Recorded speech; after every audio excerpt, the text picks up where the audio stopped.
On behalf of Iowa City People for Justice in Palestine, I would like to welcome you all to tonight's special program. Before introducing tonight's guests, I would like to make a couple of quick announcements. First, our group, PJP, meets the first and third Tuesdays of every month at Megabyte Middle Eastern Restaurant in Iowa City.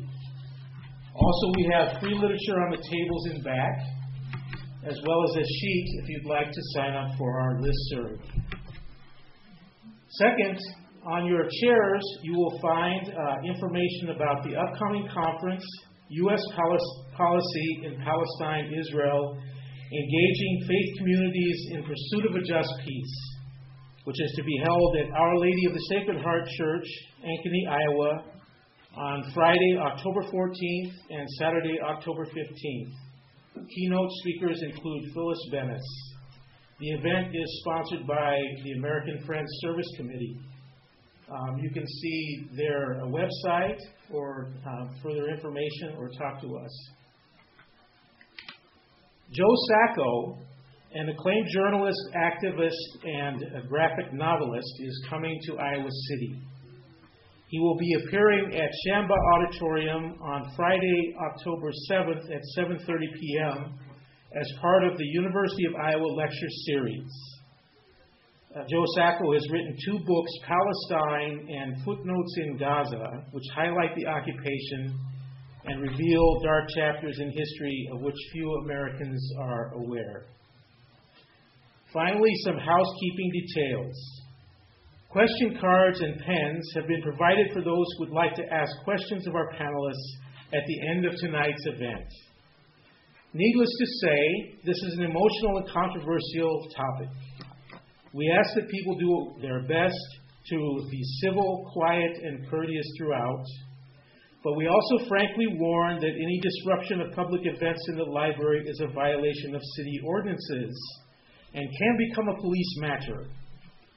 As a courtesy to our speakers, we ask that you silence any cell phones or electronic devices. No photographing or recording of this event other than what we have arranged is permitted. Now to our topic and panelists. Earlier this year, President Mahmoud Abbas of the Palestine Authority announced his intention to apply for recognition of Palestine as a member state of the United Nations with full voting rights. He is expected to make this formal application a few days from now. Full membership, which requires Security Council approval, is expected to be vetoed by the United States. But the General Assembly, in which the United States has no veto power, may still vote to recognize Palestine as a non-voting member, an important symbolic victory. Palestine will then be able to participate in a number of international organizations and widen its appeal to the conscience of the world. What does the Palestinian move towards independence and freedom mean for us as Americans, for the Middle East, and for the world as a whole? Tonight's panelists come to the issue from many different angles, but all share a wealth of knowledge and experience concerning Palestine, the legacy of dispossession and occupation, and the movement for justice and peace. Let me now introduce them one by one. From your left on, please hold your applause until I introduce them all. Patrick Hitchen is a professor of neurosurgery and biomedical engineering at the University of Iowa. He was born in Amman, Jordan, of a Palestinian mother and British father. He grew up in Beirut and earned his Bachelor of Science and MD degrees from the American University there. Prior to 1967, he traveled frequently in Palestine, visiting family and friends in Jerusalem and Amman. He has lived in Iowa City since the 1970s. Tonight, he will give us a short history of Palestine and the tragedies of continued dispossession and occupation. Shams Ghonaim is a retired medical researcher at the UI College of Medicine and Dentistry. She's a veteran community and interfaith activist. She was born in Cairo but has lived in the United States since 1967. She has served as Iowa coordinator for the Muslim Public Affairs Council, has been on the executive committee of the Iowa City Mosque, and is on the board of directors of the American Civil Liberties Union of Iowa. She holds degrees in agricultural engineering from Cairo and the U.S. Her personal experience coincides with large stretches of the historic tragedy of Palestinian dispossession and includes memories of Gaza when it was a vibrant place before the horrors of the current siege. She strives to be a voice for Palestinians under siege and for a peaceful solution to the conflict. And finally, Dr. John DeBeat is President of Americans and Palestinians for Peace. He is an economist and statistician, currently at Muscatine Business College. He was born in Jerusalem, Palestine, and grew up in Ramallah. He was one of the leading student activists in the occupied territories and was imprisoned several times for nonviolent protests by Israeli authorities. He earned his undergraduate degree at Bethlehem University and his PhD at the University of Iowa. He has been an advocate of Palestine's freedom for many decades, has worked closely with the PA and NGOs, and is currently coordinating Palestine statehood activities in the United States. He will speak to us tonight about life under occupation and the movement for the recognition of Palestine as an independent state. Thank you. And Dr. Hitchens.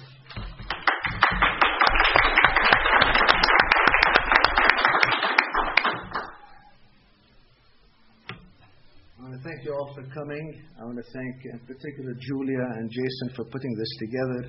I think had it not been for their efforts, we really wouldn't have been here today. And sometimes I think it's very encouraging to see people in the Iowa City community fired up about this issue. And I wish more of the people from overseas, from the Middle East, actually would participate more actively and as actively as Pat, Julia, and Jason have in years past. For me to tell you that this is really an unbiased presentation would be a lie. I think I have grown up there and I have seen some of the hardships that people have lived with, and I think it's obvious that human nature would see it from their own perspective. So I think we'll try to make it as unbiased as possible. These are some of the references that I would urge you to look at in the years that come. I think I have found some of these to be excellent reference books. In particular, I think The Records of Dispossession is an excellent textbook that shows the value and the properties and the difficulties with which the Palestinians have suffered after dispossession, the laws in Israel that have been enacted subsequent to 1948 to prevent these people from ever going back home and reclaiming that property. They have enacted laws, actually, the laws of absentee property owners to prevent such people from gaining their property back. Ethnic Cleansing of Palestine is an excellent textbook, also written by a professor of history who now lives in the UK. You're all familiar with this book that was recently published. Again, it was written by Merzheimer and Wall. Merzheimer came here actually and gave a presentation about this book, showing the influence and the effect of the AIPAC on our policymakers in the U.S. A very excellent text addressing this issue. The most recent book I read actually was in Arabic, and it was by a couple of professors of mine. And I urge you probably to pick up a copy of this when it becomes when it's published in English. The topic we address today is Palestine. This is the area of Palestine that lies between the Mediterranean and the Jordan River and the Dead Sea. It was called Palestine between the years of 450 BC to 1848. It was called Palestine years and hundreds of years and thousands of years before there ever was an Israel. People always question that, and they say, who are the Palestinians? Well, the Palestinians are the people who lived in this land of Palestine. And it's documented in history books that it was named Palestine up to over 2,000 years ago. This is a timeline that I think is very interesting, because it shows the groups of people that occupied this territory between the Mediterranean and the Jordan River. And as you can see, we have here the British Mandate, we have Jordan, then we have the Ottoman Empire for a period of 400 years.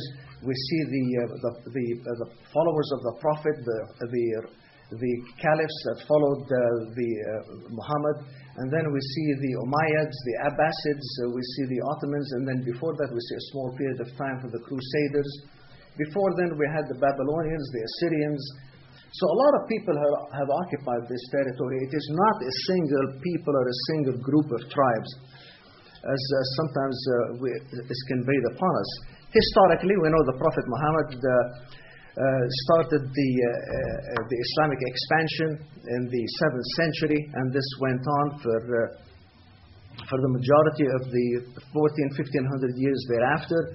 The Ottomans took over in 1517 up till the First World War for a period of 400 years, and then we see these various periods. If you look at the Palestine under the Ottoman rule, again, it was divided into what they call wilayat, or provinces. We don't see anywhere the name of Israel on this map for over 400 years.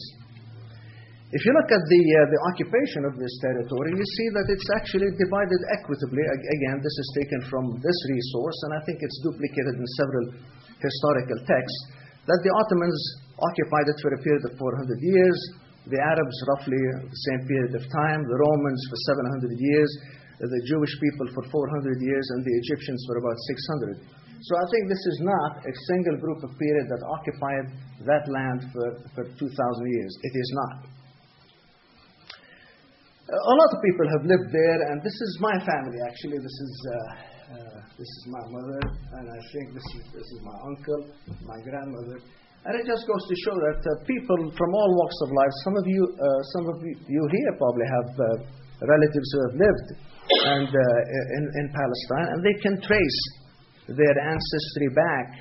This is my uncle at his wedding in 1946 in Jerusalem.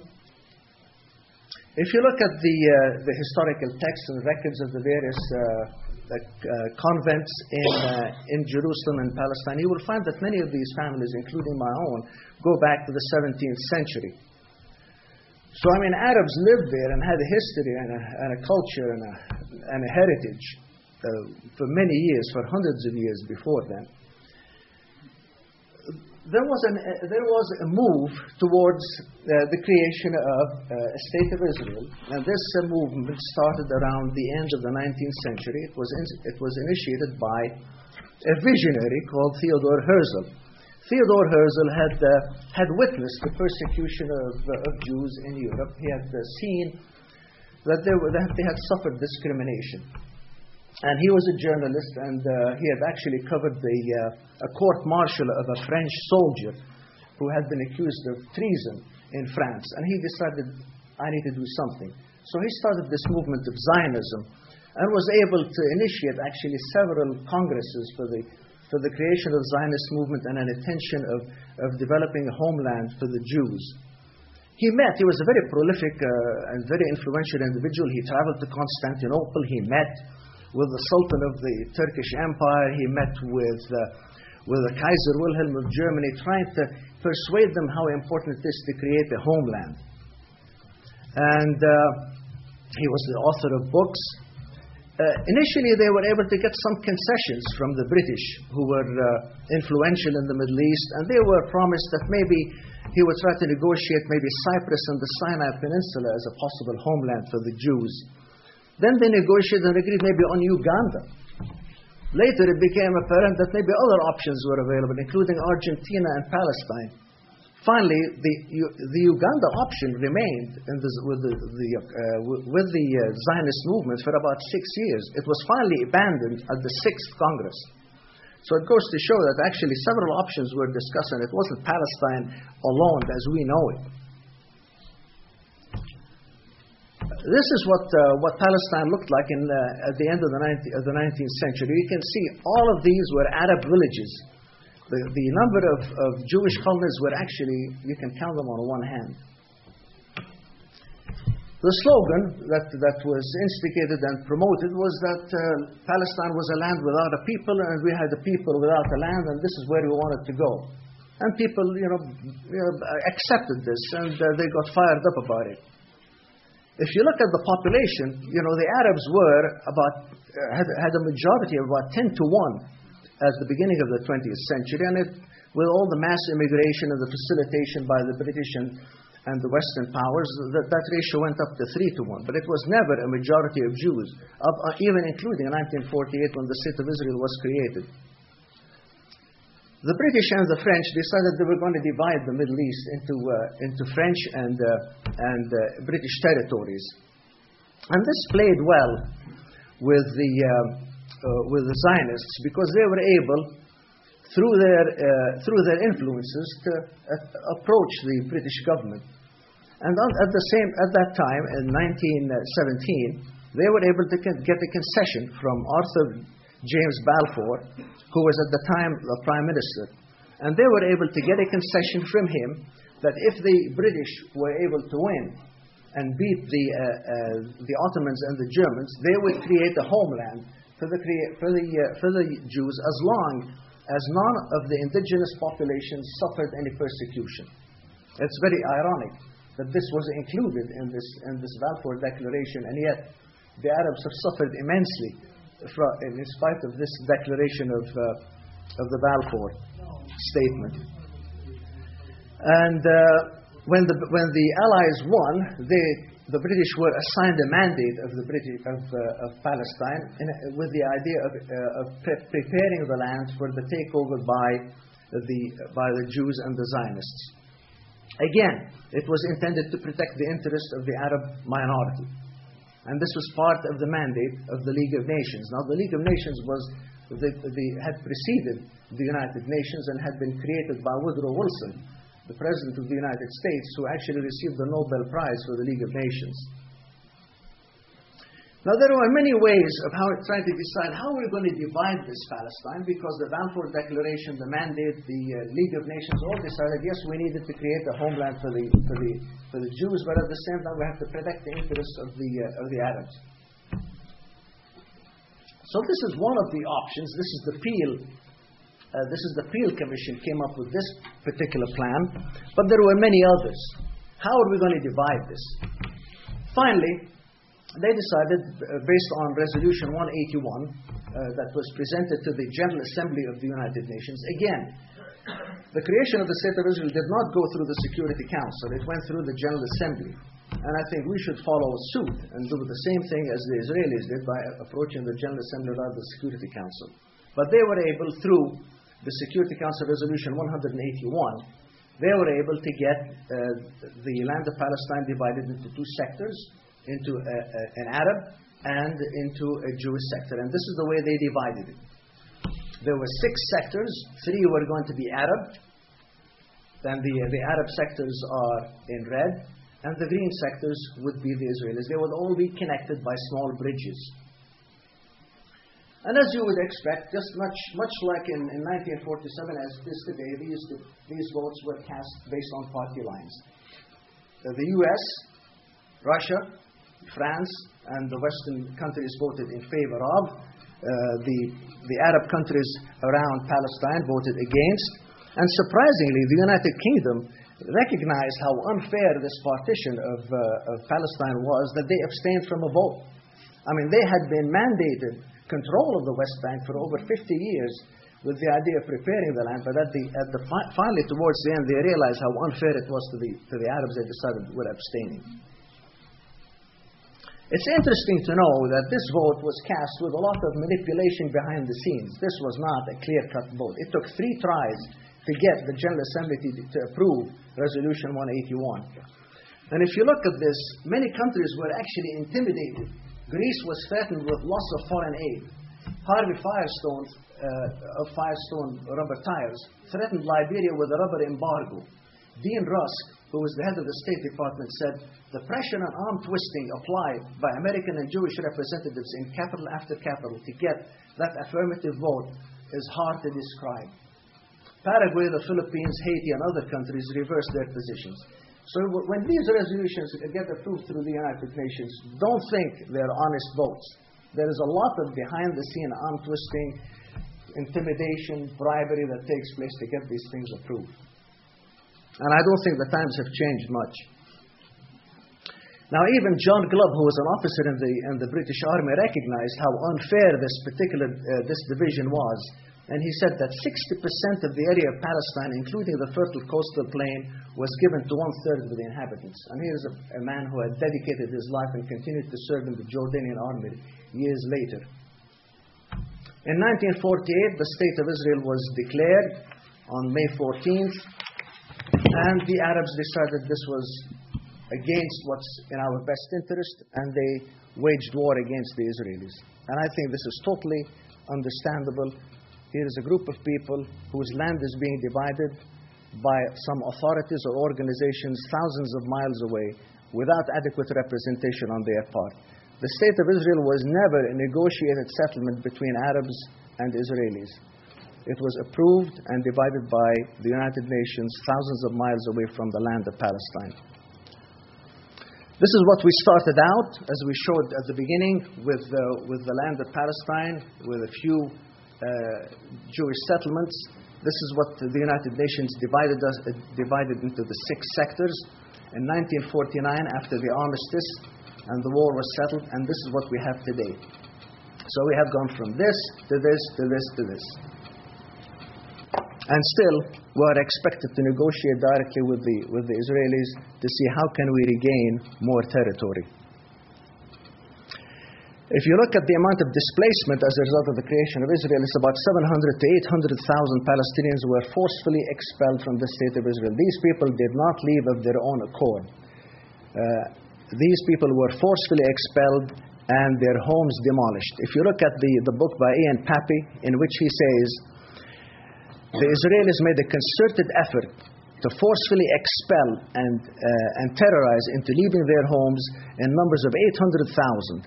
They demolished 530 villages, 11 urban neighborhoods were displaced. This is a true example of ethnic cleansing. I'm not saying this is ethnic cleansing. Ian Pappy, he's a professor he's a Jew, he's a professor of history, and now teaches at the University in London. This is what we had. Now we have all the exodus of these Palestinian refugees, and they're scattered in 50 refugee camps throughout the Middle East. They're in Lebanon, they're in Syria, and they're Jordan.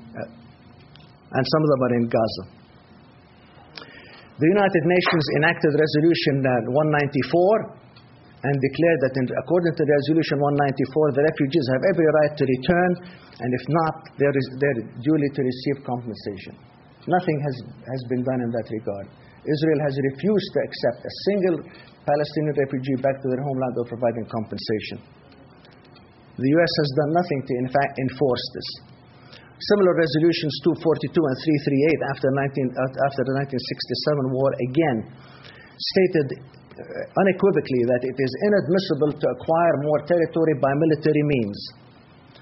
Israel should withdraw from acquired territories, and we should acknowledge the sovereignty and territorial integrity of the people of the indigenous population. Nothing like this has happened yet. This is what we have today.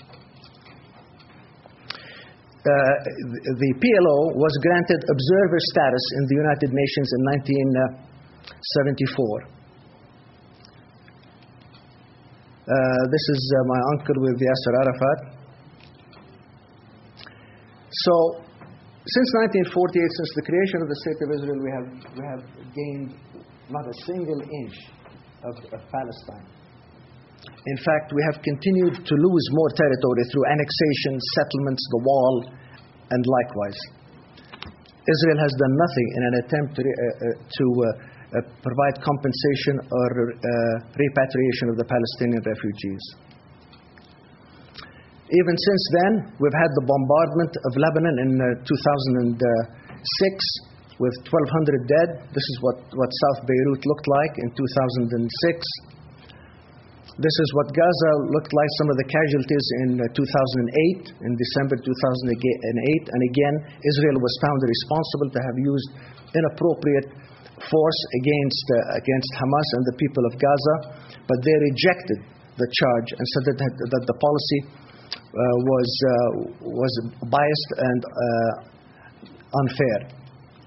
Then we had the attack on the flotilla, and the United Nations Commission found that the Israelis had used excessive force and it was unreasonable. Israel said that these people were wielding knives and pipes, and we had no choice but to kill 9 of them. I guess it's possible that people in the high seas can throw metal pipes and knives at the coast of Israel, several hundred miles away. So now we have 193 members. It is the intention, I understand, and John will elaborate on this further, that we have the option of either going through with the Security Council membership application that will give the Palestinians full right as a state, or they can go through the General Assembly. If they go through the General Assembly, they ultimately require a 2/3 majority. So therefore, 129 of 193. Apparently, we're getting very close to this number. Again, you'll have to appeal to the people's consciousness and fairness to see if they will vote in favor of this. The other option is if they are unable to get this approved through the Security Council, they can, instead of remaining as an observer state, they could go potentially into an observer state rather than observer entity. Currently, they are now an observer entity, but they could be promoted to the rank of observer state, which would give them more rights and privileges. I think we are done squeezing water out of rocks. I think we've gone through so many meetings, and we've gone through Madrid twice, Oslo twice, we've gone through wherever, we've gone through Camp David. I think we're done negotiating with the Israelis. We still have Palestinians that live in refugee camps like this. I think it's time for us to go back to our homes, particularly those of us who have still legal rights and those who have an identity and a home to go back to Palestine. This is what Palestinian what Israeli settlements look like, and these are how more territories are being annexed and taken away from the Palestinians. So in short, this is what you have, and I think dealing with Israel on a one-to-one basis is really taking us nowhere. I think it's high time that we go ahead and apply for full membership through the United Nations, just like Israel did. No different. Thanks again.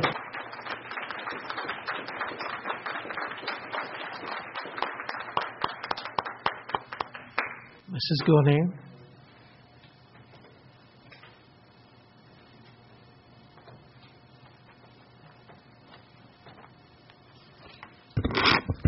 Hi, assalamu alaikum. I'm going to go for a different angle. I don't know if it's going to be doing except just my own journey, if you like.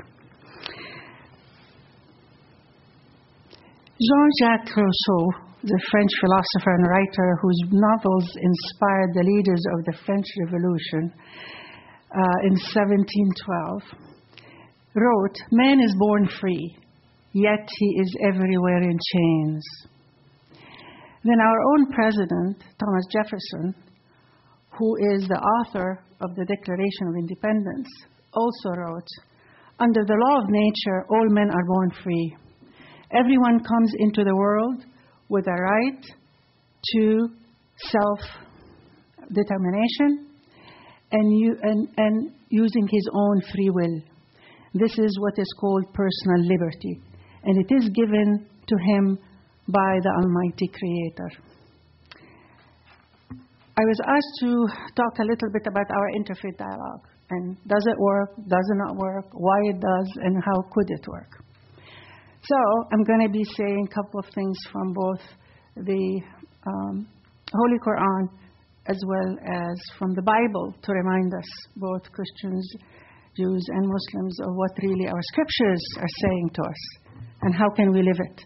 In the Holy Quran, chapter 5, verse 8, God revealed that, "O you who have attained to faith, be ever steadfast in your devotion to God, bearing witness to the truth in all equity, and never let hatred of anyone lead you into the sin of deviating from justice. Be just." This is closest to being God conscious and remain conscious of God. Verily, God is aware of all that you do.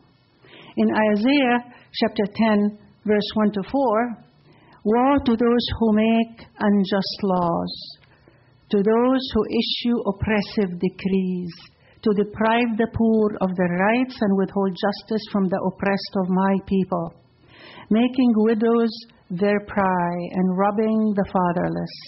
What will you do on the day of reckoning, when disaster comes from afar? To whom will you run for help? Where will you leave your riches? Nothing will remain but to cringe among the captives or fall among the slain. Yet for all this his anger is not turned away, his hand is still upraised. The world is actually at the dawn of a potential new page in the history of the Holy Lands. One that if Israel and those pro-Israeli voices everywhere in the world are smart, they'll take advantage of. It's an opportunity, and it can be lost very soon. The region all across the state of Israel is flowing with freedom seekers, from Egypt to Tunisia to Libya to Jordan to Bahrain, and the list goes on. So of those who are for equity and two states, if it's not too late, but if two-state solution really think there is no way in heaven that the status quo will remain with all this going around the state of Israel. It will be more and more isolated. And people, if I've seen what happened in Egypt, whether you agree with it or not, their expression or not, it is growing. That is a thorn in the Arab heart. And the way they have been expressing it so far in many parts of the region surrounding the Holy Lands, and I'm going to keep calling the area of the Holy Lands because it is the Holy Lands, is peacefully, even facing guns and bullets. So, I truly believe, from watching what happened in Egypt in January and what's going on, and in, of course, Syria and others, that the case is a very good time for both people across the aisle to come together and get really serious. The history has already been very wonderfully covered by Dr. Hitchen. As far as today is actually the International Day of Democracy, as you all know. So Palestinians, after decades of attempts to end the brutal and oppressive and unjust occupation, is attempting another way, of a peaceful way, of resolving their long-awaited struggle for freedom. Interfaith efforts can be a very strong methodology, if you like, to at least hear each other's voices of why this is important. One of the most important, of course, is the Christian voices for peace. But there are also Jewish voices for peace that one has to give also credit to. And their numbers is increasing, both within the state of Israel as well as in our own country. It is difficult to speak on issues of Israel if you are a Muslim speaking to a Jewish person, especially if the Jewish person has always looked at the whole issue from one side. And it's the same vice versa. If you are a Muslim, Arab, it is difficult to speak about this very emotional issue. For me personally, the two wars that happened between Egypt and Israel, I've lost some friends since we have mandated, we have a draft in Egypt to this day. They're 17, 18-year-olds. They were my neighbors. They were my brother's best friends. We had people that were actually very good friends who are from the Coptic community, were held, was an officer, and was held and tortured in Israel prisons after the 1967 war. Each one of us from the region have had a personal story of a loss. That doesn't mean that Israelis do not have their own story of losses. So it takes patience to speak about such an emotional issue when you're speaking to in this country to groups or individuals who feel very strongly about the status quo and what is happening with the State of Israel. It is a threat.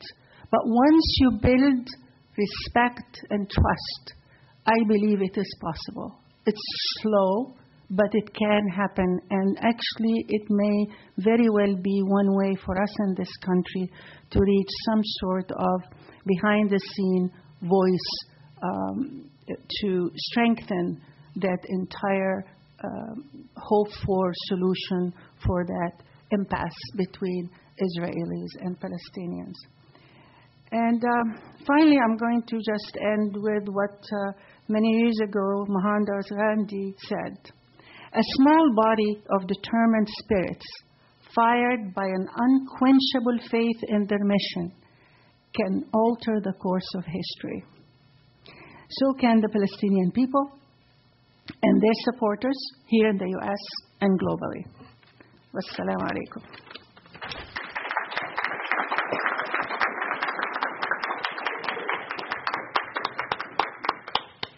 Yes, and Dr. DeBeats.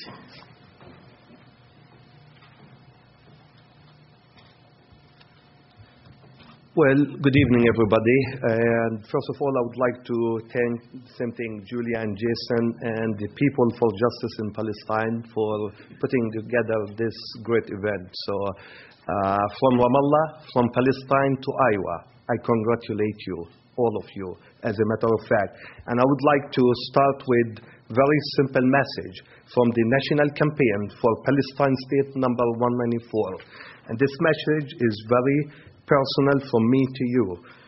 As the coordinator for the national campaign in the United States, I like to call on you to stand as you have done in the past. By Palestinian people, we call on you to lend Palestine your voice in campaigning for the overdue recognition of the State of Palestine and supports its bid for membership in the United Nations. Help us secure an effective and positive collective action by the international community that would bring the Middle East closer to a just and lasting peace. That will be my message to you today. That will be my message to you tomorrow. And it will be my message to you for years to come. It is an honor for me to stand up here and talk to you about and update you about, the situation at the United Nations, especially for the bid and the United Nations bid.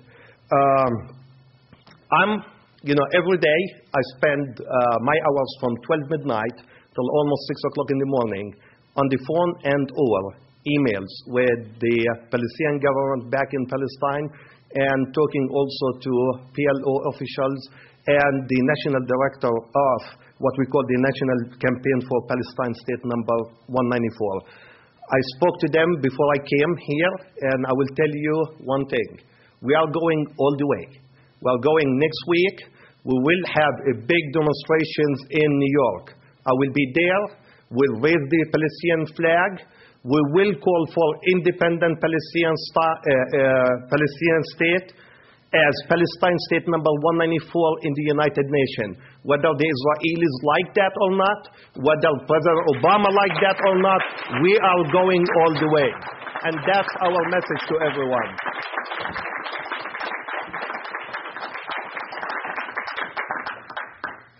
Palestine bid for the United Nations statehood is an intention of peace and not a declaration of war, as Israel say.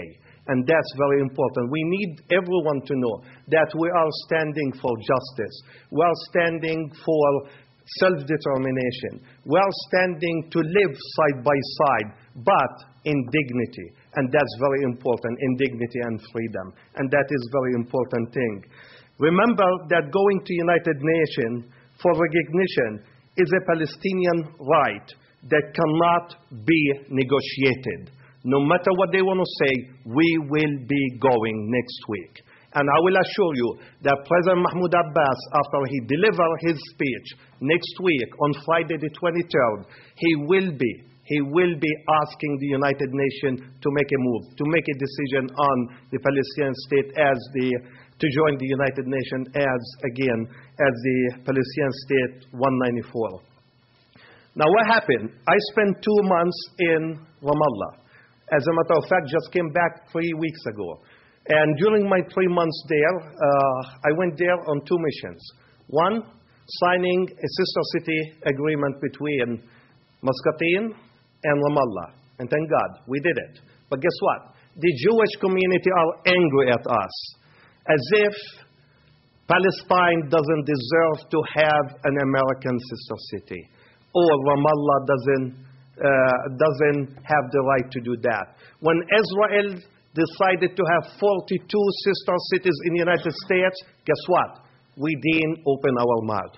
We didn't say anything. But guess what? They are now angry at us for starting a sister city relationship, a people-to-people relationship between the American people and the Palestinian people, so that the American people will understand what the Palestinian people stands for and why they are fighting that fight for their liberty and for their freedom and for dignity and for peace all over the world.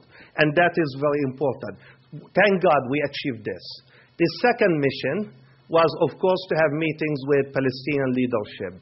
And I had many meetings with the Prime Minister's office leadership, with also the PLO. I had many meetings at the headquarters of the PLO in Ramallah. I had different meetings with the head of NGOs, and everything was about one important issue, which is, again, the United Nations bid for the state of Palestine. We organize ourselves. We decide that it is important for us to be organized if we want to win this battle. And we decided to go all the way. I will tell you one thing. We do have different options on the table. Some are saying, don't go through the Security Council for full membership, because for sure the U.S. will definitely use the veto power and kill, the proposal. And some are saying, go through the United Nations, as Israel did in 1948. So far, as of now, as a matter of fact, no decisions is made. I will assure you, no decisions is made, and most probably it will be the last minute type thing. But we do have 3 scenarios, and which I would like to share with you. The first scenario, of course, is to go through the Security Council, and we know for sure that the U.S.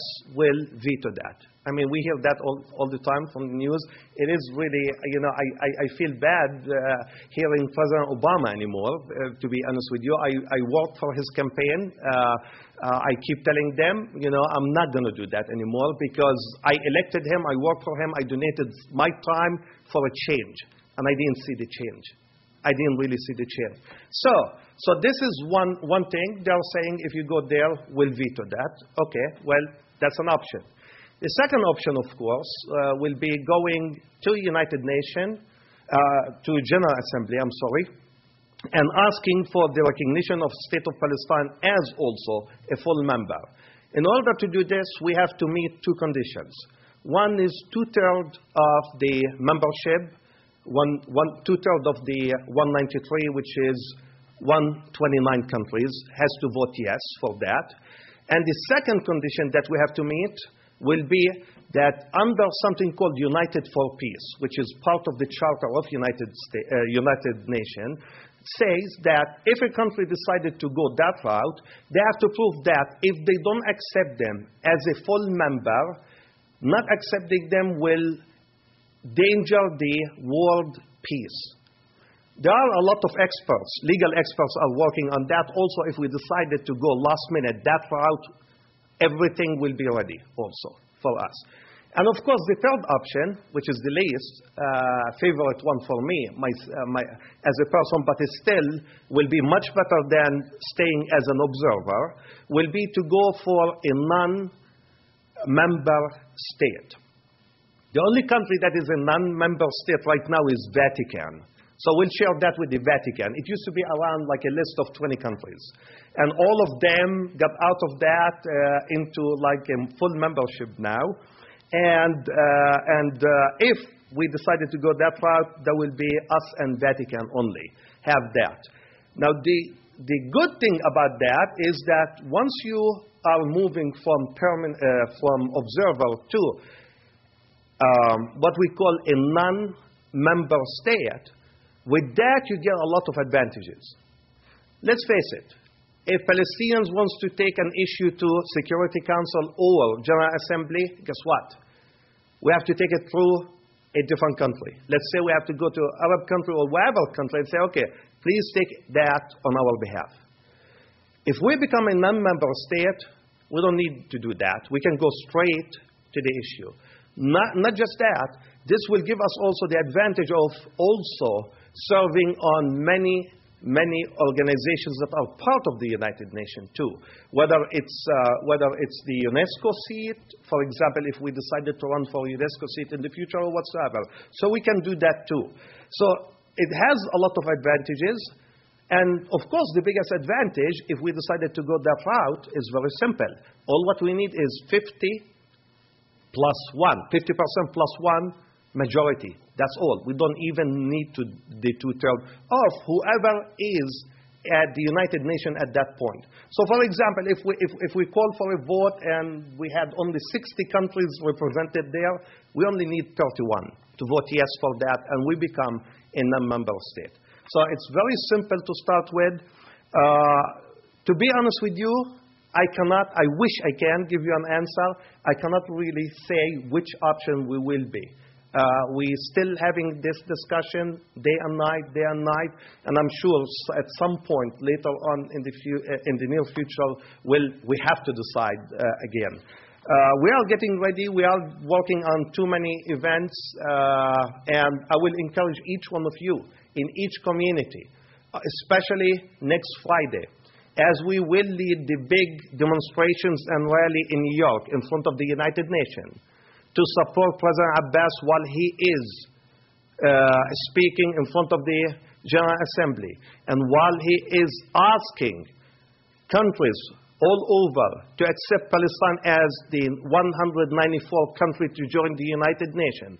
I really encourage all of you to go into the streets here in Iowa City and raise the flag, raise the Palestinian flag, and chant for Palestine, because Palestine represents life. Palestine represents every beauty that you can imagine in the whole world, because we need Palestine to be part of the international community, because that's what the healthy move should be. And that's very important.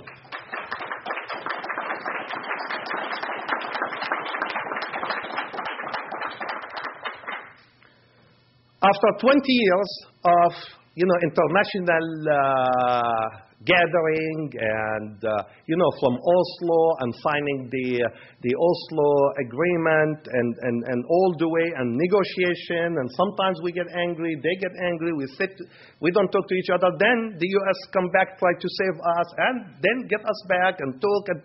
20 years. We say enough is enough. If United States wants to play an objective role, we are welcoming United States to be part of that. But we're not going to accept to be pulled outside now the international community and the international gathering just to sit with Israel another 100 years and still see in our eyes our land confiscated, and more Palestinians are getting killed, and more Palestinians cannot even go and visit Palestine, and I'm one of them. I couldn't go to Palestine for 16 years because the Israelis decided that I'm not able to go there. And it took me 16 years fighting in court to get my residency back, and thank God I did last year. I went there last year. This year, I went there, but guess what? It was a great visit, but guess what? They had to make my visit miserable too. The Israelis, I think, way of making Palestinians' life miserable is well known. And everybody needs to know that. And everybody in the streets, at colleges, at university, in the church, anywhere, everybody has to understand that the Israelis are making Palestinians' life miserable. I have to be interrogated going through the bridge. I have to be interrogated leaving the country also out of the bridge, just for no reason, just because I'm Palestinian. And even though I feel an honor to be a Palestinian American, but guess what? Guess what? To me, as Palestine is my country, America is my country. I do differentiate, and I would like to tell you one thing. The Palestinian people and the Arab people in general loves the American people. It's not what you hear on the news. It's not what you hear on CNN or main media that we hear here in the news. The Palestinian people and the Arab people have a major disagreement with the U.S. foreign policy, and that's all. They have nothing to do with the American public. They have nothing. I mean, like we did everything possible on September 11 as a Palestinian people to stand up with America, because what happened is really a big crime. But guess what? Today is what, the 16th? The 15th. Tomorrow is the 16th and the 17th. I don't know how many of you heard that. They will not even tell you, even on the news.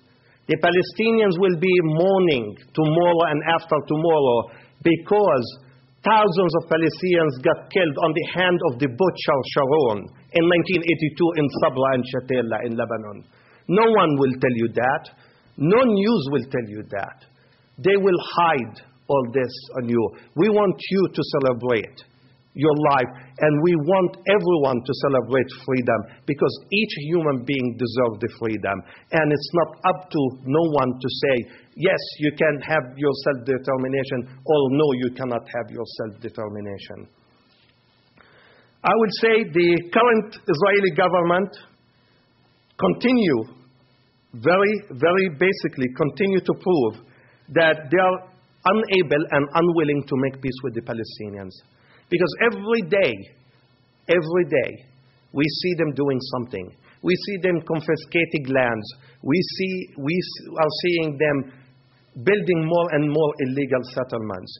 And if they are truly wants to make peace with the Palestinians, they have and they should stop all these illegal activities long time ago. When we signed Oslo, they should have stopped everything. And that's something that everybody has to keep in mind. I think the reason why the U.S. and Israel are opposing to the Palestinian bid would be very simple. It's not really because they are afraid of Palestine or Palestinian, because now they have a country. Well, guess what? Well, even if we have a country, we're not going to create any kind of threats, and they know that.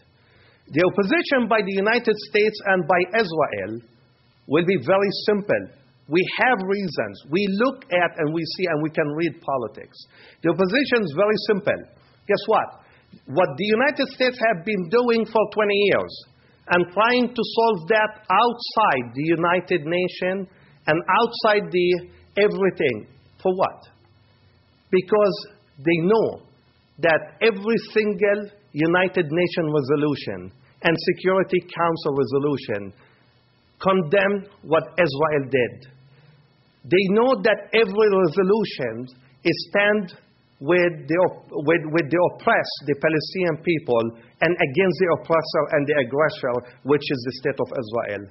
And to save Israel, they want to take everything outside the United Nations. That's the main reason why the United States don't want to do it. Don't want to support the United Nations bid. Because if they do, that means everybody has to go with what the United Nations is saying and is talking and is telling everybody to do according to United Nations and Security Council resolution. And guess what? We don't like that in the United States. We want to protect Israel. That's one thing. And the second main reason for United States objection is because they will lose their, what I call, prestige leadership in any future negotiation. Because everything will go back after that to United Nations. Because now we are dealing country in front of a country, and it's not the way it is right now. So regardless what they say, why they are talking about, no, they have to go back to negotiation. We tried the negotiation table for 20 years. It failed. And we're not willing to go back. Unless we have great substance, unless we have the international community guarantee on that, no way we'll go back to that. And that's what the Palestinian people and the Palestinian leadership right now stand. And that's a very important thing to keep in mind. A question that I have been listening from the media, does that mean that Palestinians are planning to declare their statehood? The answer is no. Well, not. We did. In November of 1988. We declared the Palestinian statehood in 1988, November 15 of 1988. What we are doing right now is not declaring a statehood. We did, as I said, in 88. We are going to United Nations for a full recognition of the state of Palestine as a member nation. That's exactly what we are doing. I have been, again, very busy with the media. In the past couple, especially outside media, I have been getting phone calls from newspapers in Saudi Arabia, Lebanon, all over about our plans here in the United States and what we are doing. But I will guarantee you that we are encouraging every organization, every group, just to go outside and do something. And if you do something next Friday, and if you don't mind, and you would like to be very nice to me, if you can take a couple pictures and send them my way, I will guarantee that those pictures will go there, and they will be in newsletters, the PLO newsletter, and so on. They will be there. I will guarantee that. As I said again, the work is tremendous. We know that. We are ready to take that tremendous job.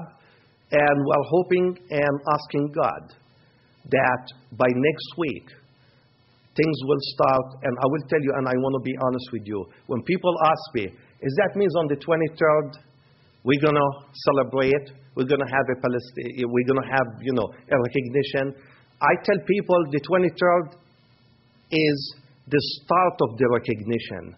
So it's not necessary it has to happen that day. It might happen 2 days later, it might happen 2 months later, but that's the start. So our job will not end Friday.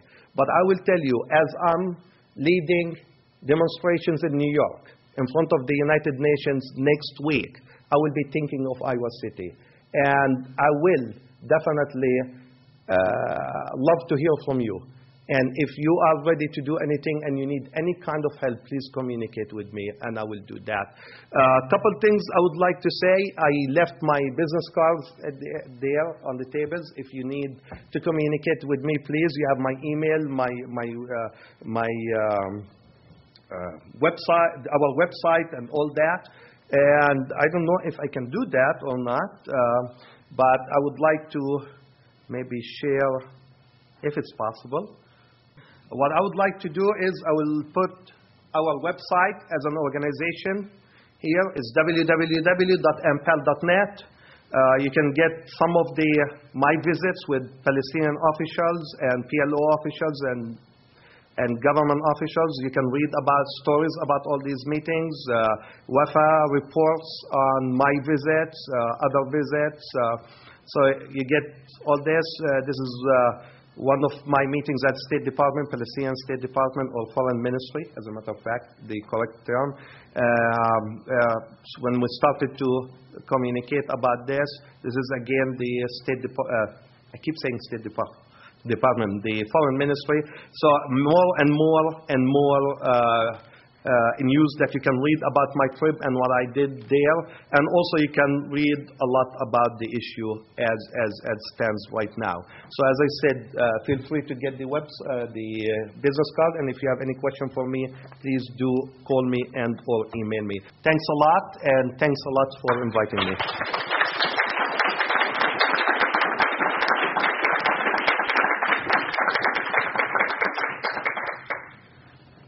Thank you to our speakers. Ladies and gentlemen, now is the time when we will go around and collect some cards. The first one, why is it necessary for Hamas to recognize Israel when the Native Americans are not required to recognize the U.S.?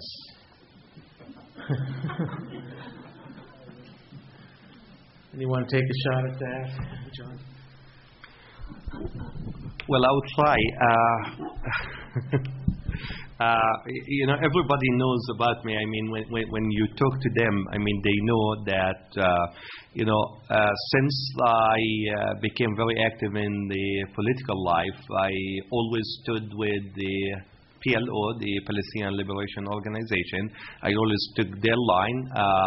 They didn't stand for any other, organizations. I think for right now, I will say that we should talk about the unity of the Palestinian people rather than talking about Hamas or Fatah or any other Palestinian group. So I really believe that Palestinians has to be and stand up as one individual, fight for their rights, and as I said again, and that is a right that we will not negotiate anymore. And hopefully, that will be the case. Hopefully, on Friday, the celebrations will be in Ramallah and in Gaza also at the same time, because this is something that is going to be an excellent move for all Palestinians, regardless of their political affiliation. Okay.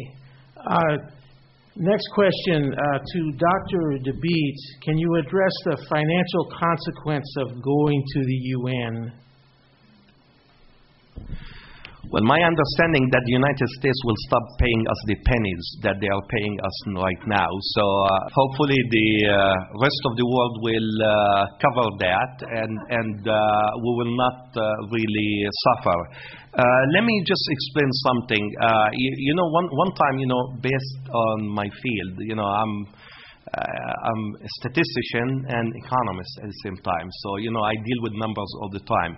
And when I start looking into the amount of money that we give the state of Israel and dividing that by the population of Israel, I find out that each Israeli gets around $10,000. Each Israeli. Now, when I took the amount of money that they are giving Palestinians and divide that by the Palestinians, also, it came to really what I would call pennies. It's not really pennies, but what I call pennies. So hopefully, we will find other sources. Palestinian people struggles all their life. They have self-determination. They love to live. Let's put it this way. And I don't think if United States decided to cut their financial assistance to Palestinians, I don't think we will die. Believe me, whatever I have, I will give to my neighbor, and whatever my neighbor have, will give to our other neighbor. And that's how we work as Palestinians. That could be a good idea. Okay, next question. It's well known that some Palestinians are Christian. It is not well known that some Palestinians are Christian. Historical Palestine is home now to Jews, Muslims, and Christians. As Americans, we understand how different faiths can live together. To any panelist, what is your vision for how the people of Palestine can live together, people of Palestine of different faiths? Well, follow your faith teachings. That's one of the reasons I mentioned certain verses both from the Quran and the Bible. It has nothing to do with religion. The conflict in the Holy Land had nothing to do with religion. It's all about political and land, land stealing, if you like, sorry to say. It has nothing to do with religion. So if we're saying about how in the Holy Land the three religions communicate with each other, or the three people, they did. They lived side by side for thousands of years, and they can continue to do so once the voices for peace and justice become louder than the rest of the voices. I think talking about Christians and Muslims and divisions between them is really, I think, a divisive method that perhaps the opponents of recognition really resort to. I think the Palestinians, both Christian and Muslims, have lived together for thousands of years, for hundreds of years together, and they've been able to survive, prosper, intermarry, and succeed. True, there is a minority of the people there, but it's just a reflection of the demographics of the area. I mean, there are more Christians in the U.S. than there are Jews. Well, I mean, whose fault is that? Nobody intended for it to be so, but this is a reflection of the demographics. That's the way it is in Palestine. It is not intentional. They've been able to succeed and prosper just like they have in Lebanon, where they have 18 denominations. And I think it is sometimes an issue that is raised in an attempt to create turmoil and to create prejudice and discrimination amongst these groups. But I think there is really not a religious issue. I have a couple of questions concerning how UN recognition would affect the question of Palestine's actual borders. How would these borders be recognized? Would they include Israeli colonies? Would the recognition imply anything about the right of refugees to be repatriated to Palestine? Well, actually, it's a very good question. Well, I'll go back to 1967 and the UN resolution about borders. It's supposed to be the borders of Palestine is pre-67 war. Of course, Israel is not going to be agreeing to this, just tough business. But that's exactly what the United Nations had, saying that anything that was won after the war has to go back to the original borders. I think this is a tough issue, and I think in 2000 the Arab League did offer Israel full recognition by all the Arab countries in exchange for 1967 borders, which they have turned down.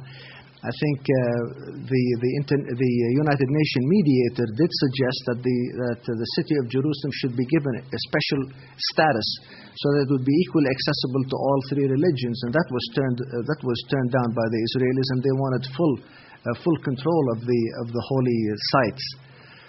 I think you've got to start from somewhere, and there can be potentially a land swap as long as the parties are in agreement. But you've got to stand from a premise, and the premise, in my opinion, perhaps is best. 1967 borders would be the most acceptable now. I mean, granted that we may have to give up the borders that were suggested in Resolution 181, but at least the 1967 would be a starting point. And to add to that, our bid to the United Nations mainly is mentioning that very clear. It's pre-1967 border, and including East Jerusalem as its capital. And that's exactly what we are looking for. One thing I noticed throughout all these years, that even from Oslo all the way till now, that every Israeli government since Oslo till now decided really to invest more in occupation and in more illegal settlement and in more confiscating lands and in more making Palestinian lives more miserable than peace. And supposedly we went to Oslo, and I was one of the people who spent really good time in Washington, D.C. from 1990 till 1993, while the two parties are working on Oslo.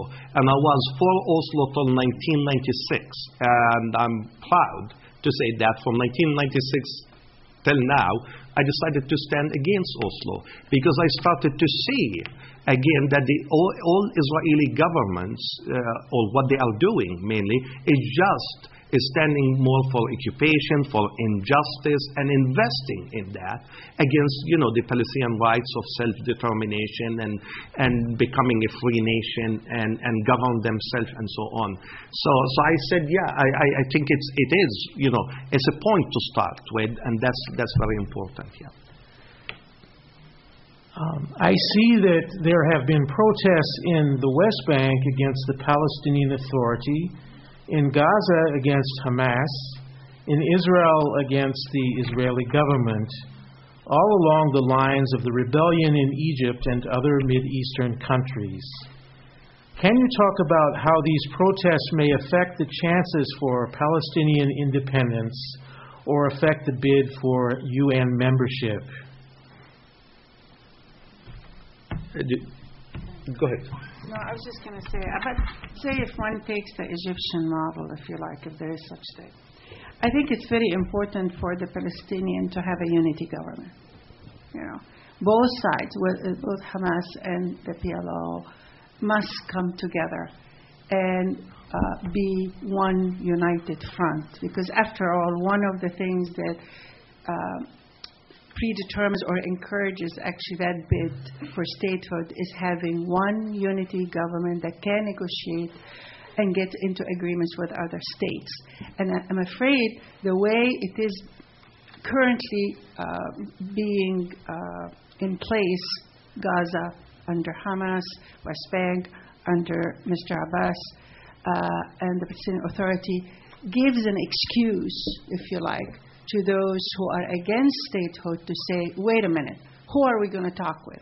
Who are we negotiating with? So I think it's important to have that unity, and I'm not so sure, actually that was a question to Mr. David.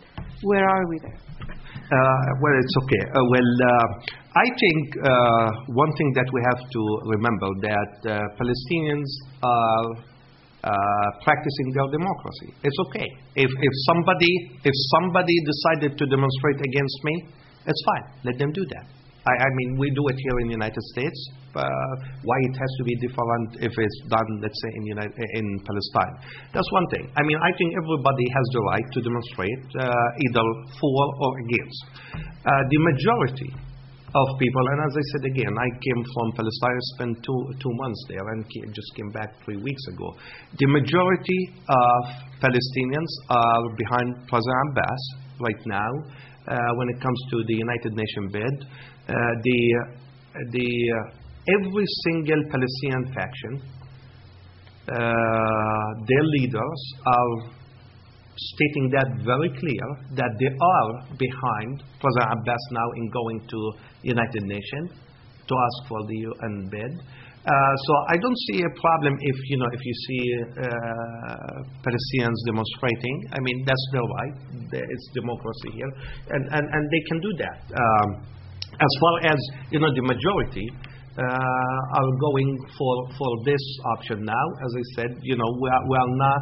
Our rights are not going to be negotiated anymore, and that's going to be really a simple statement for us as Palestinians.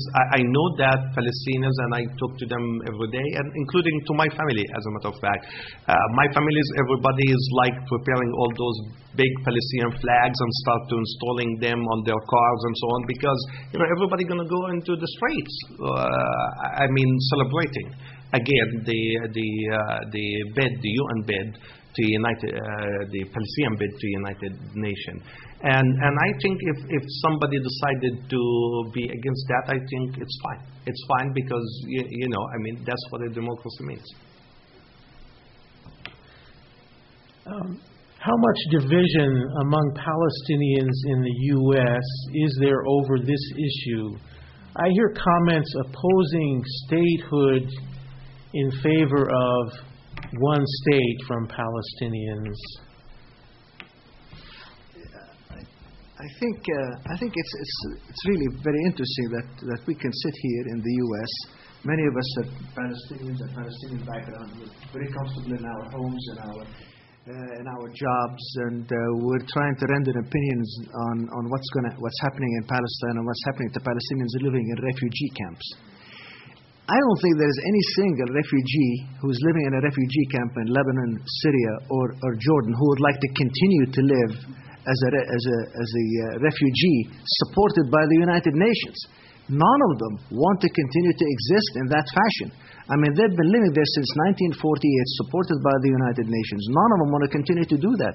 If they have the option to go to a homeland, all of them would jump to it, regardless of who they are, what their religion is, or what their political leniency is.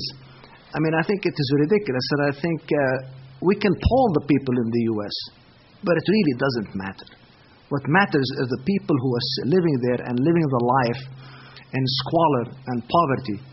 It is the people in Egypt that really brought the change in their government. It wasn't the U.S., it wasn't the United Nations, it was the people who protested and brought the Mubarak's government down. It is the same people who did that in Tunisia, and they will successfully do that hopefully in Syria. So I think we can sit here and discuss this, and I think that's great, but I think we have to look at it from the perspective of the people who really count, and those are the ones in refugee camps. Right, and I'm going to have to add something from the Egyptian front. The public, the Egyptians in the streets and everywhere else are not leaving the Palestinian issue untouched. The status quo would no longer be. So they are also instrumental and will continue to be instrumental of pushing whoever leads them in changing that status quo. The same way Egypt went to war in the many years before on behalf of the Palestinians, today it's a peaceful pressure, ongoing peaceful pressure, that Egypt takes a more serious role in correcting what the former puppet of the U.S. have done in this regard. So, sorry. Next question. To what extent does Hamas, the Islamic resistance movement, support the UN resolution for Palestinian statehood? Well, I really cannot give you a definite answer here. I don't have any kind of communications with Hamas. I don't deal with them. But most probably what I can say is what most of you hear on the news and the news media. I know that a lot of people in Gaza Strip will be definitely rejoicing as a result of the United Nations bid for Palestine. I'm not quite sure. Really, it's tough to give an answer to this question. I just want to clarify something here, and again we go back to numbers. Hamas followers and numbers on the national level, the Palestinian national level, is around 30%. So yes, they are a big group, but the 30% cannot decide for the 70%. Let's keep that in mind, okay? And with that, I really don't know.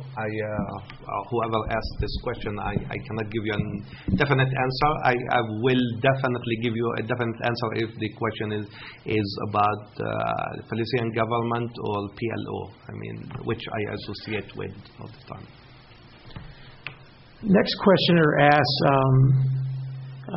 if any of you has personal history as a refugee. Perhaps we can expand that to, do you have a family history of refugee, or do you know people who've been refugees, are intimate with people who've lived in refugee camps? And can you describe that to us a bit? Well, I think when we left Palestine in 1948.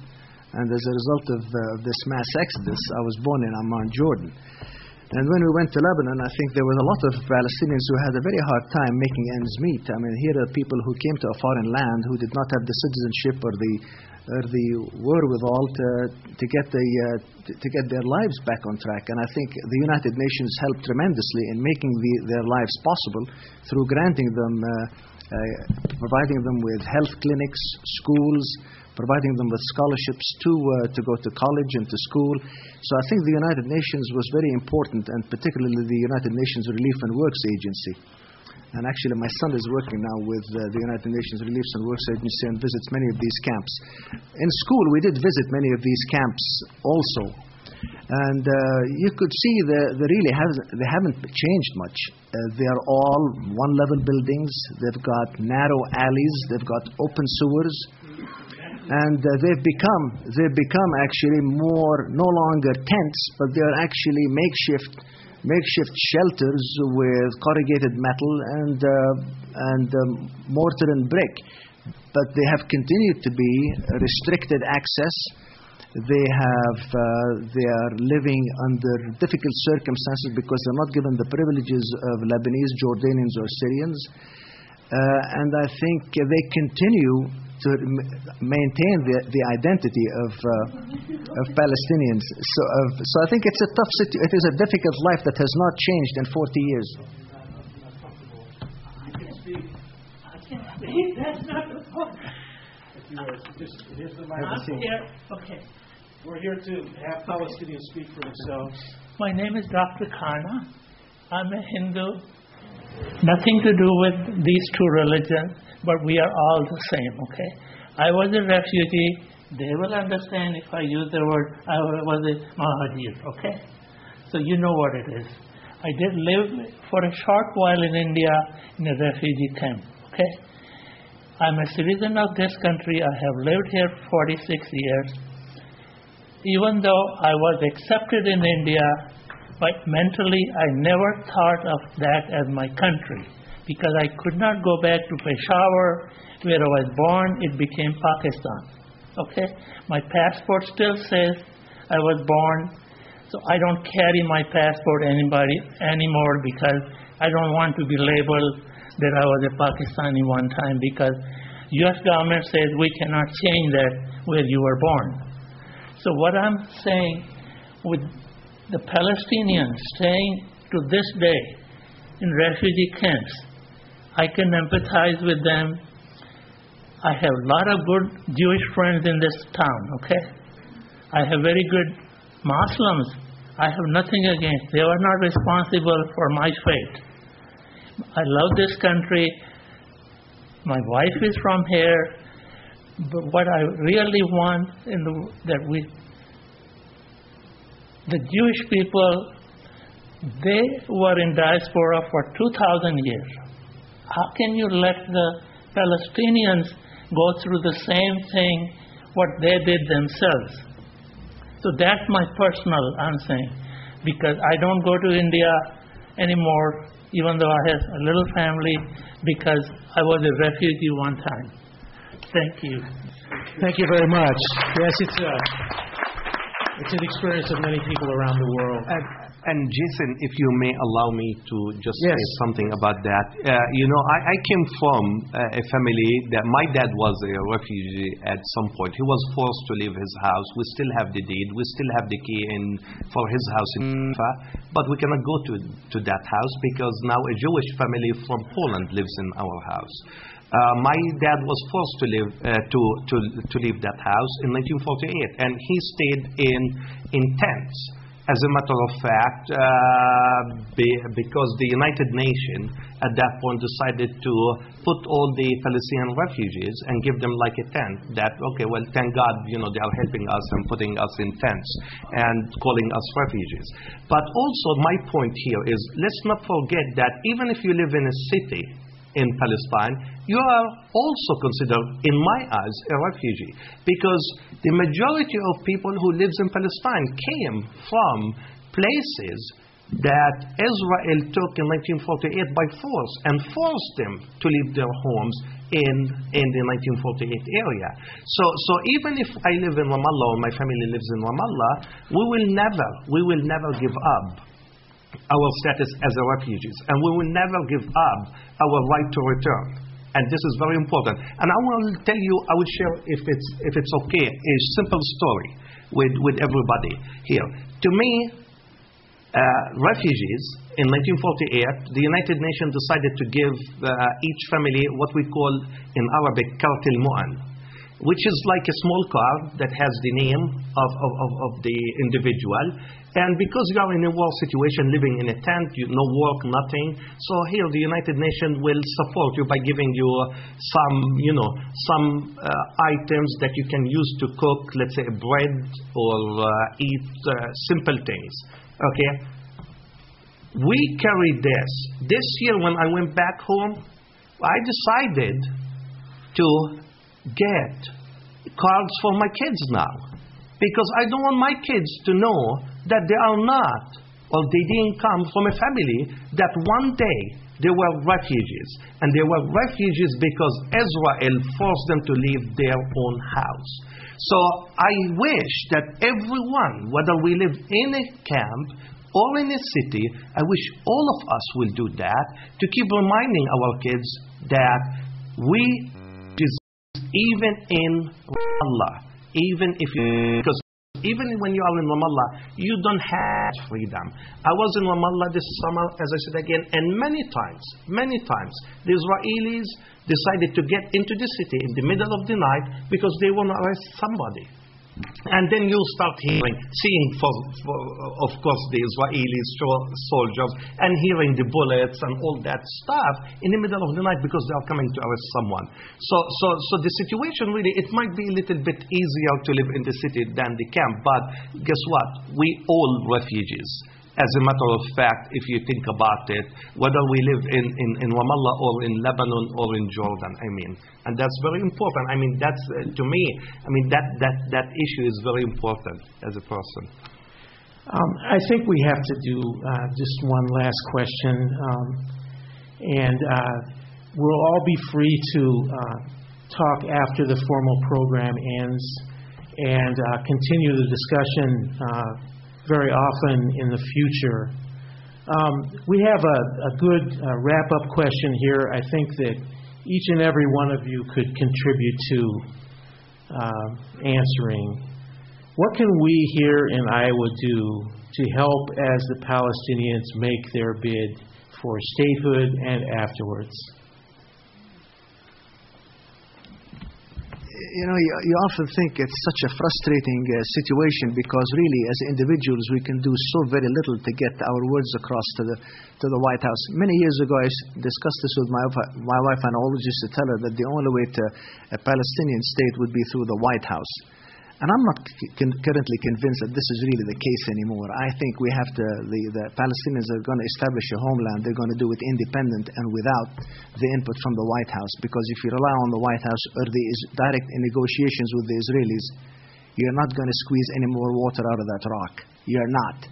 And if you look at the Israeli politicians, historically who they were and who they continue to be, a lot of them have proven themselves to be, in fact, at one time or another, Israeli terrorists, including from Itzhak Shamir, Menachem Begin, Raphael Eitan, Ariel Sharon. It is difficult to really negotiate with these people and get concessions out of them. I think it is up to us to do this. Now, as far as what we can do, I wrote a letter to President Obama, and I told him, actually, I gave him an order I had written, and I told him, President Obama, when you came through Iowa City many years ago, I shook your hand and I told you not to forget the Palestinians, and you assured me you would not. And I told him a year ago, you said that in a year hence, which would be this September, we would have a new country, a new state representing Palestine in the United Nations. You said that a year ago. So he sent me a letter, it's a usual letter. I think I circulated it amongst our friends. I told him I got a letter from the White House. But there was nothing in it. There was a lot of political jargon that really said nothing, neither for or against the situation. And I think it's very frustrating. And I think it's going to take, you have to realize that the pro-Israeli lobby has been successful in influencing our policymakers for nearly 100 years. And the Palestinians have really had no representation in this country for so many years. It's going to take a long time for us to catch up. But it will happen. And I think it will happen as we become more politically savvy and how we're able to contribute and donate to these campaigns of politicians who are trying to get back into office. We have to meet with them frequently on this scale, over and over again, and until eventually we're able to penetrate a larger number of them so that votes in the Congress and the Senate will change. But it's going to take a while. I guess I'm a bit more optimistic by nature anyway. Building alliances is crucial. We are still a minority voice in this country. And with the history of, just like what Dr. Hitchens just said, that historically this country and our wonderful representative in Washington, for us to really think they're going to do a 180-degree turn is like, pie in the sky. So I think it's very important. We need to get our own lobby power. But that too will take time. So really building alliances and increasing our number. It's like throwing a pebble in the water. It gets bigger. It will need patience, but you still have to keep on persistently talking to communities. Are very powerful voices in this country. We're still a very faith-oriented nation. The Christian communities in this country that are for peace and reconciliation in the Holy Lands is very strong. So I really think we should garner and continue to work with both the Christian faithful communities that really are working for peace and reconciliation, as well as the Jewish voices. It's going to take every effort, but I really believe it's the faith communities that are going back to basics, what really our collective religions are teaching, which is not happening in the Holy Lands. Well, I agree with both, and I think it's important for us to participate. And to me, participation becomes very important. We cannot just sit down and wait for someone else to do the job on our behalf. I think if there is a rally, go there. If there is a gathering, be part of it. If there is an evening like this evening here, which in my eyes is a great evening here, really, to talk about these issues, be part of it. Be part of it. Bring a friend with you. Tell your neighbors. It is very important. When I established the Americans and Palestinians for Peace as an NGO here in the United States in 2000, 11 years ago, I thought, well, this organization is going to be working only in politics, which we have been doing. But my trip to Palestine last year and this year changed my mind a little bit also about also doing some social projects also in Palestine too. So if you can help, that would be great too. I saw firsthand the smile and the happiness on a kid's face, a Palestinian kid's face, when we decided as an organization to give a good number of kids a new bag for school.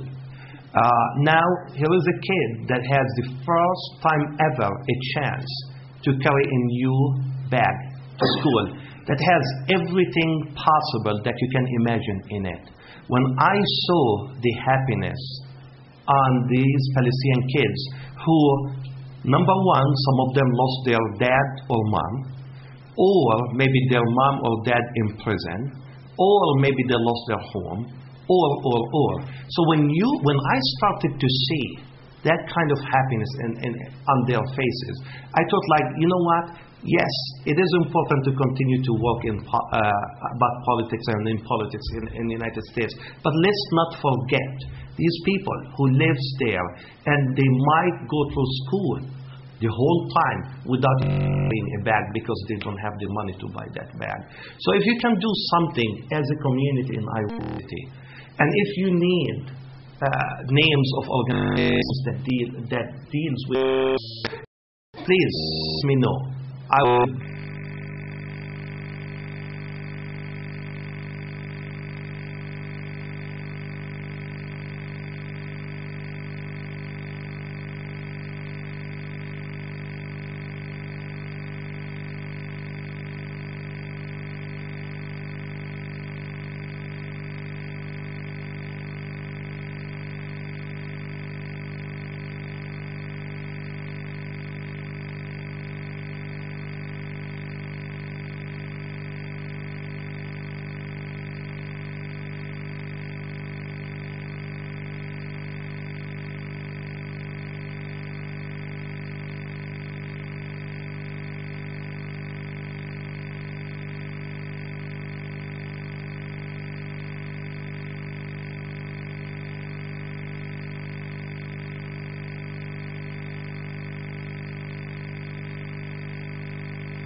Palestine.